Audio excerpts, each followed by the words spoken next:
Fəlsəfə daşına bənzəyir, lakin o deyil. Qaranlıqda işıq saçır, fənər deyil.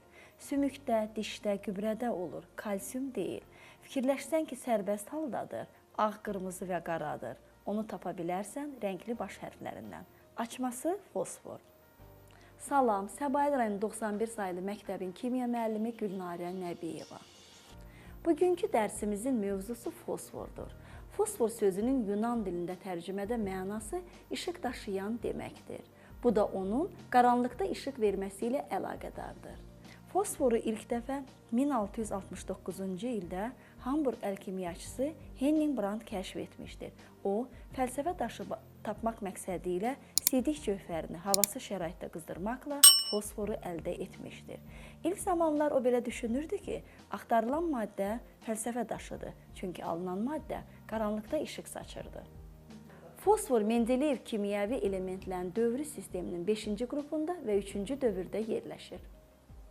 Onun dövrü sistemində sıra nömrəsi 15, nisbi atom kütləsi isə 31-dir. Kimyəvi element kimi fosfor sabit valentli deyil, dəyişkən valentlidir. Əsasən birləşmələrdə -3, 0, -3, -5 kimi oksiləşmə dərəcələri göstərir. Fosfor atomunun elektron quruluşu 1s2, 2s2, 2p6, 3s2, 3p3 kimidir. Onun metallarla birləşməsi olan fosfitlərdə, eləcə də hidrogenli birləşməsi olan fosfində fosfor -3 aşağı oksiləşmə dərəcəsi göstərir. Oksigenli birləşmələri olan oksitlərdə isə difosfor trioksiddə -3, difosfor pentoksiddə -5 oksiləşmə dərəcəsi göstərir. 3 əsaslı turşu olan orta fosfat turşusunda isə fosforun oksiləşmə dərəcəsi -5-ə bərabərdir. Fosforun kimyəvi aktivliyi yüksək olduğu üçün təbiətdə sərbəst halda deyil, yalnız birləşmələr şəklində tapılır.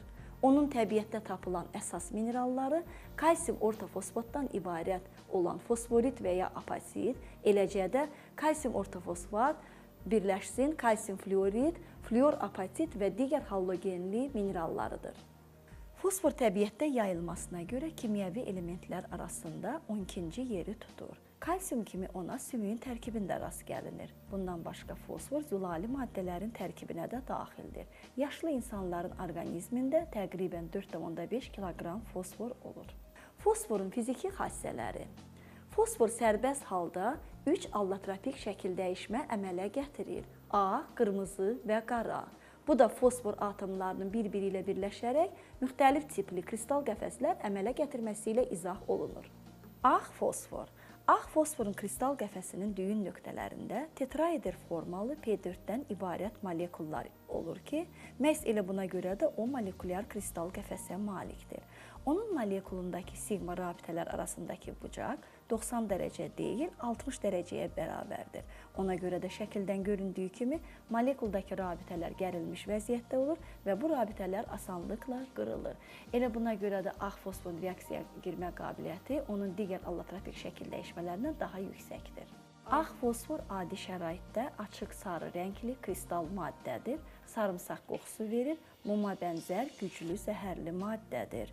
Suda həll olmur, yalnız karbon disulfiddə həll olur. Qaranlıqda işıq verir. Sıxlığı 1,8 qram bölünsün kub santimetrə bərabərdir. 44 dərəcə Selsidə əriyir, 40 dərəcə Selsidə alovlanır. Qızdırıldıqda qırmızı fosfora çevrilir, havada öz-özünə alışır, yanır. Buna görə də onu suyun altında saxlayırlar. İndi isə ağ fosforun işıq saçması video təcrübəsini müşahidə edək. Bunun üçün sınaq şüşəsinə benzində həll olmuş ağ fosfor məhlulu əlavə edilir.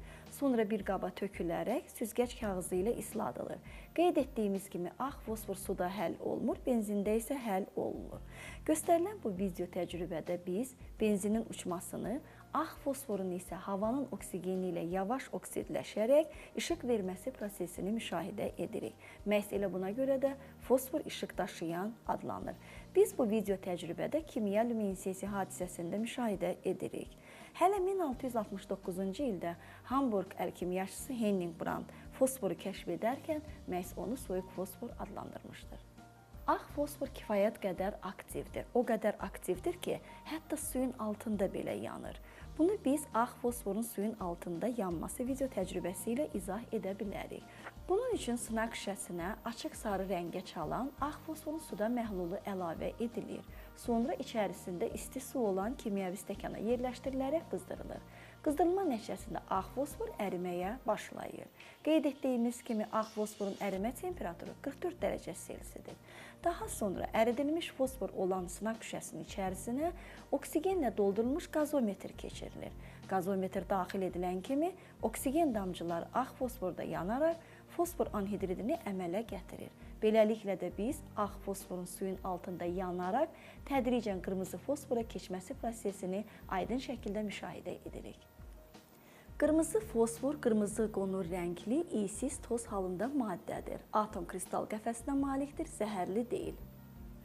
Qırmızı fosfor suda və karbon disulfitdə həll olmur, qaranlıqda işıq vermir, sıxlığı 2,3 qram bölünsün kub santimetrə bərabərdir, 260 dərəcə Selsidə alovlanır, güclü qızdırıldıqda ağ fosforun buxarına çevrilir. Qara fosfor, qara rəngli, iysiz toz halında bərk maddədir. Xarici görünüşünə görə karbonun allotropik şəkil dəyişməsi olan qrafitə oxşayır. Qara fosfor, qırmızı fosfor kimi atom kristal qəfəsə malikdir, zəhərli deyil, suda və karbon disulfitdə həll olmur, qaranlıqda işıq vermir. Sıxlığı 2,7 qram bölünsün kub santimetrə bərabərdir, 490 dərəcə Selsidə alovlanır. Qara fosfora əl vurduqda yağlılıq hissi olunur. Elektrik cəryanını nisbətən keçirir, elə buna görə də yarım keçiricidir. Fosforun sənayedə alınması. Fosfor yalnız sənayedə elektrotermik üsulla alınır. Bunun üçün fosforit ilə qum qarışığı xüsusi elektrik peçlərində 1500 dərəcə Selsi temperaturda koksla reduksiya olunur. Bu proses nəticəsində alınan fosforun buxarları suyun altında kondensləşərək ağ fosforu əmələ gətirir. Məhz alınan bu ağ fosforun kristal qəfəsinin düyün nöqtələrində qeyd etdiyimiz kimi P4-dən ibarət molekullar olur. Fosforun kimyəvi xassələri. Fosforun bütün allotropik şəkil dəyişmələri kimyəvi cəhətdən aktivdir, lakin ağ fosforun reaksiya girmə qabiliyyəti daha yüksəkdir. Fosfor aktiv qeyri-metaldır. Qızdırıldıqda bəsit maddələrlə, o cümlədən fəal metal və qeyri-metallarla asanlıqla reaksiya daxil olur. Belə ki, ağ fosforla reaksiya şiddətlə gedir, ağ fosfor havada alovlanır və yandıqda ağ tüstü əmələ gətirir. Reaksiya nəticəsində oksigenin miqdarından asılı olaraq, oksigenin miqdarı az olduqda onun 3 valentli birləşməsi olan difosfor trioksid, oksigenin miqdarı artıq olduqda isə onun 5 valentli birləşməsi olan difosfor pentoksid maddəsi alınır. Qırmızı fosfor qeyd etdiyimiz kimi oksigndə şiddətlə yanır. Bunu biz qırmızı fosforun oksigndə yanması video təcrübəsi ilə izah edə bilərik. Bir qədər toz halında götürülmüş qırmızı fosfor yandırılma çömçəsində yandırılaraq oksigen olan kolbaya buraxılır. Bu zaman qırmızı fosfor havanın oksigenində alovlanaraq yanır və yandıqda fosforun oksidindən və ya anhidridindən ibarət ağ tüstü əmələ gətirir. Beləliklə də göstərilən video təcrübədə kolbanın divarlarına fosforun anhidridinin tozunun yığıldığı aydın şəkildə müşahidə edilir. İndi isə qırmızı fosforun xlorda yanması video təcrübəsini müşahidə edib nəzərdən keçirək. Bu video təcrübədə içərisi xlorla doldurulmuş silindr müşahidə edilir. Həmin silindrə yandırılma çömçəsinə tökülmüş qırmızı fosfor tozu əlavə edilir. Bu zaman qırmızı fosfor xlorda yanır və yanma zamanı solğun rəngli tüstü əmələ gətirir. Xlorun miqdarından asılı olaraq fosforun xlorla qarşılıqlı təsiri zamanı onun miqdarı artıq olduqda 5 valentli birləşməsi olan fosfor pentaxlorid maddəsinin alınması ilə aparılan reaksiya tənliyi video təcrübənin sonunda göstərilir. Fosfor fəal metallarla, o cümlədən kalsium, maqnezium kimi metallarla qızdırıldıqda qarşılıqlı təsirdə olur. Reaksiya nəticəsində -3 oksiləşmə dərəcəsindən ibarət fosfitlər əmələ gətirir. Kalsiumla reaksiyaya girdikdə kalsium fosfit, maqneziumla reaksiya daxil olduqda isə maqnezium fosfit alınır. Beləliklə, fosforun metallarla qarşılıqlı təsirdə olduqda oksidləşdirici, qeyri-metallarla qarşılıqlı təsirdə olduqda isə reduks edici xassəyə malikdir. Bəs fosfora harada rast gəlmək olur? Fosfora kəllə sümüyü, insan skeleti, pişiyin gözlərində və balıqlarda rast gəlmək olur. Fosforun insan orqanizmində rolu.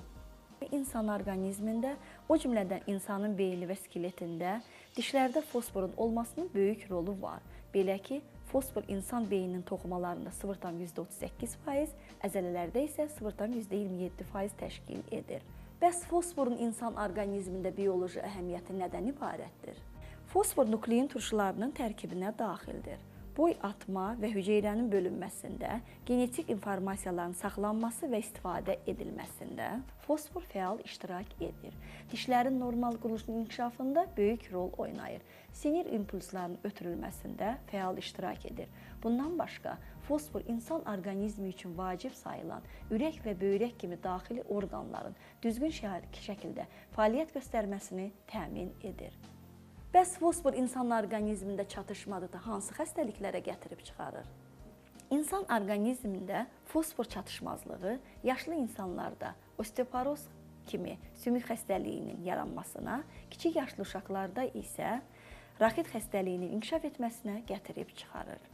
Göründüyü kimi, insanların qida rasionuna daxil olunan yumurta, süd, balıq, badam, banan, qırmızı kürü kimi vitaminlərdən ibarət insan orqanizmi üçün vacib və faydalı hesab olunan bu qida məhsulları məhz fosforla zəngindir. Fosforun tətbiqi. Qırmızı fosfor kibrit istehsalında tətbiq edilir. Qırmızı fosfor, bertoli duzu və ya kalium xlorat duzu, eləcə də kükürddən ibarət kibrit başlığı kibrit qutusunun yan səthinə sürtüldükdə alovlanmaya gətirib çıxarır. Elə bu səbəbdən kibritin yandırılması göstərilən reaksiya tənliyi üzrə baş verir. Fosfor kənd təsərrüfatında fosforlu gübrələr istehsalında geniş tətbiq edilir. Qeyd etdiyimiz kimi qırmızı fosfor kibrit istehsalında, ağ fosfor isə əl qumbaraları, yandırıcı məmirlərin istehsalında tətbiq edilir. Bundan başqa fosfordan fosforlu saat, uşaqlar üçün fosforlu qələm, oyuncaqların hazırlanmasında da istifadə edilir. Bununla da biz sizinlə bugünkü dərsimizin mövzusu olan fosfor haqqında biliklərlə tanış olduq. Diqqətinizə görə minnətdaram.